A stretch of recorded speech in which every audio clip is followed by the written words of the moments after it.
La visite de Pietro Ch à accent aigu oncé, Premier ministre de Madrid à Rabat tourne tous les regards vers le Maroc, car elle va au-delà d'un événement hispano-marocain, pour représenter un événement euro-méditerranéen charnière susceptible d'avoir de graves répercussions régionales et internationales. C'est une visite historique à tout point de vue qui fait référence au système international en train de se constituer, aux nouvelles compréhensions et intersections résultant des transformations qui battent actuellement leur plein dans le monde, et qui indique les nouvelles dimensions de la coopération entre pays amis, pays régis par les règles de la géopolitique, qui sont tenus de se concentrer dans le siècle. Le XXIe siècle doit rejeter tous les éléments de discorde et de désaccord et aller vers la réalisation du développement et de la prospérité des peuples. Cette visite a des implications indéniables qui peuvent se résumer en 5. D'abord, le voisin espagnol a pris sa décision et continue d'activer sa décision honnête et courageuse sur le terrain, sans prêter attention aux opposants, à travers une visite que le Maroc a voulu être au plus haut niveau,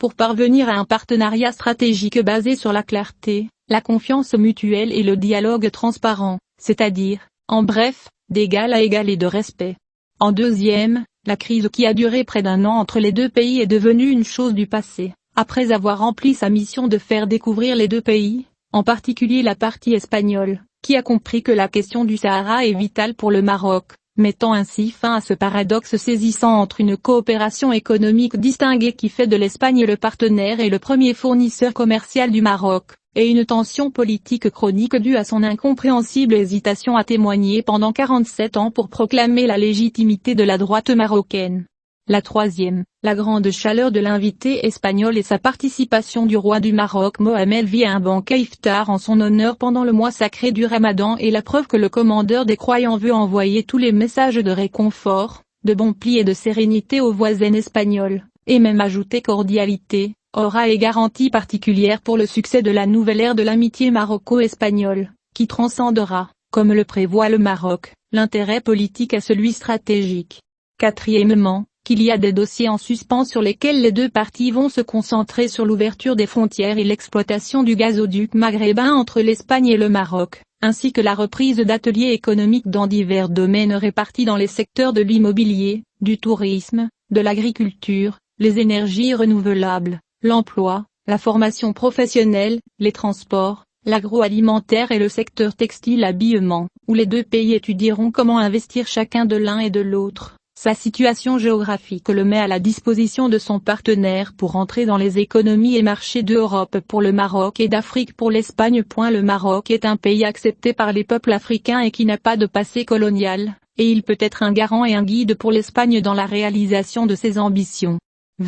La visite abordera certainement les préoccupations géostratégiques des deux pays. Le Maroc est une soupape de sécurité pour l'Europe face à l'afflux de migrants irréguliers grâce à sa coopération étroite avec ses frères africains et sa transformation en destination d'accueil pour eux, et pour les singularités de son approche de la gouvernance migratoire qui mêle sécurité, droits humains et droits humains. Par conséquent, protéger la sécurité de l'Espagne et, derrière elle, l'Europe passe inévitablement par le Maroc. Surtout dans cette circonstance délicate où le vieux continent est confronté à une guerre à l'Est et à un envahissement par les réfugiés ukrainiens. Notamment trouver ce qu'ils veulent au Maroc, qui se porte bien dans la lutte contre l'extrémisme et le terrorisme à l'échelle mondiale, que ce soit pour la sécurité et le renseignement, ou en sapant les fondements sur lesquels repose le discours de l'extrémisme, à travers son modèle religieux modéré, et le soft puissance représentée par ses angles mystiques qui diffusent les valeurs d'amour et de paix dans toute l'Afrique. Il est certain que l'Espagne, ayant vu la confirmation par le secrétaire d'État américain de la position pro-marocaine de son pays,